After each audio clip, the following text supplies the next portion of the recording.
తర్వాత అంటే నేను లాస్ట్ 1 ఇయర్ని ప్రొలాంగ్ చేసుకుంటూ వస్తున్నాను. సర్వైవల్ మాకే కష్టంగా ఉంది. ఇంట్రెస్ట్ ఎక్కడి నుంచి కట్టేది?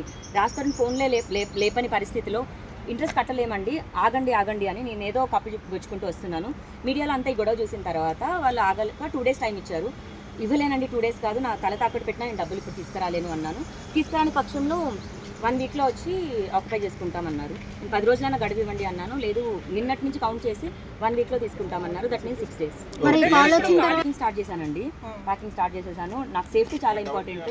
విదిన్ 2-3 daysలో నేను సామాన్లు అన్న వెన్నాల్సి షిఫ్ట్ చేసుకుంటాను. రాజు వాళ్ళ పేరెంట్స్ని కూడా అడగడం జరిగింది, మీకు ఏమైనా సామాన్లు కావాలా అని. రాజుతో మాట్లాడి చెప్తామన్నారు.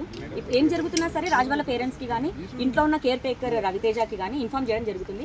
అన్నయ్య నేను ఈ స్టెప్ తీసుకుంటున్నానని చెప్పడం జరుగుతుంది. చెప్పకుండా అయితే ఇది చేసేది లేదండి. రాసిన వాళ్ళ అటాక్లు అయితే నేను చేయలేను, చెప్పడం జరుగుతుంది. అండ్ సామాన్లు అన్నది కూడా షిఫ్ట్ అయిపోతాయి. కాకపోతే హౌస్ కీస్ హ్యాండ్ ఓవర్ చేయడం మాత్రం నేను చేసి వెళ్ళిపోతాను.